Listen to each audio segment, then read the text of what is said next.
আসসালামু আলাইকুম রাহমাতুল্লাহ। ভাঙচুরের যুগ, হত্যা আর ভাঙচুরের যুগ বর্তমান সময় বাংলাদেশের ভাঙার তন্ত্র হচ্ছে ধানমন্ডি 32 নম্বর ভাঙা, মোরাল ভাঙা, এ ভবন ভাঙা, এর বাড়ি ভাঙা, তার বাসা ভাঙা, এ মন্ত্রীর বাড়ি লুট, ও মন্ত্রীর বাড়ি লুট, মানে সংসদ সদস্যের বাড়ি লুট, আগুন দেওয়া, অগ্নিসংযোগ, বুলডোজার চালানো।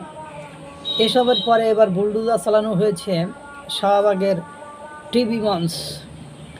শাহবাগে যে বড় টিভি মঞ্চ ছিল, সেই টিভি মঞ্চ যেখানে শাহবাগ চত্বর বলা হতো, সেই শাহবাগ চত্বরে জনগণ চাইতো সেখানে একটা মিছিল মিটিং হইতো, বা সেখানে দাঁড়িয়ে বিভিন্ন রাজনৈতিক দলের নেতাকর্মীরা বক্তৃতা দিত। সেটি কালকে গভীর রাতে আপনার ভেঙে ফেলেছে। এখন কথা হলো সেটা হয়তো বা সিটি কর্পোরেশনের বুলডোজার দিয়েই ভাঙা হয়েছে। যারা ওখানে প্রত্যক্ষদর্শী তারা অনেকে বলছে সেটি সিটি কর্পোরেশনের লোকেরাই হয়তো বা গভীর রাতে ভেঙেছে। তা কিছুদিন আগে আপনারা জানেন একজন বক্তৃতা দিয়েছিল যে মানবাধিকার অপরাধে যাদেরকে ফাঁসি দেওয়া হয়েছে, গণজাগরণ মঞ্চের পরিবর্তে সেখানে তাদের তোরণ বানানো হবে।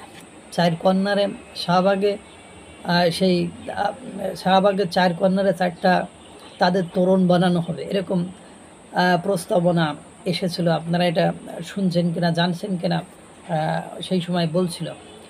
কেননা তারা মনে করে বাংলাদেশে 71-এর মানবাধিকার অপরাধে যারা অপরাধী, যাদেরকে ফাঁসি দেওয়া হয়েছে, যাদেরকে হত্যা করা হয়েছে, ফাঁসি দেওয়া হয়েছে, তারা তাদের এই গণজাগরণ মঞ্চের দাবির কারণে, এখান থেকে উত্থাপনের কারণেই এরকম হয়েছে, তারা এটা বিশ্বাস করে।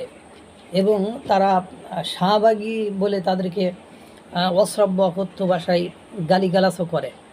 আর সেই দুরভিসন্ধি বা সেই মনের কামনা বাসনা স্বাদ পূরণ করার জন্য হয়তোবা আপনার এই টিভি মঞ্চটাকে ভেঙে ফেলা হয়েছে। এক সময় দেখবেন ওই যে 4 কর্নারে 4 জন মানবতা বিরোধী অপরাধের দণ্ডপ্রাপ্ত আসামি, যাদেরকে ফাঁসি দিয়ে বা যাবজ্জীবন কারাদণ্ড দেওয়ার পরে কারাগারে মৃত্যুবরণ করেছে, তাদের হয়তো বা মঞ্চ তৈরি করা হবে।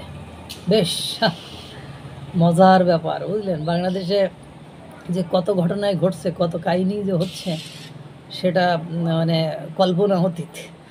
আজ টিভি মঞ্চ ভাঙা হয়েছে, কালকে হয়তো বা অন্য কিছু ভাঙাভাঙি তো 5ই আগস্টের পরে চলছে। এবং এই ভাঙাভাঙির যে শেষ কোথায়, এটা আল্লাহই ভালো জানে। আল্লাহ তাআলা সকলকে ভালো রাখুক, সুস্থ রাখুক। আসসালামু আলাইকুম ওয়া রাহমাতুল্লাহ।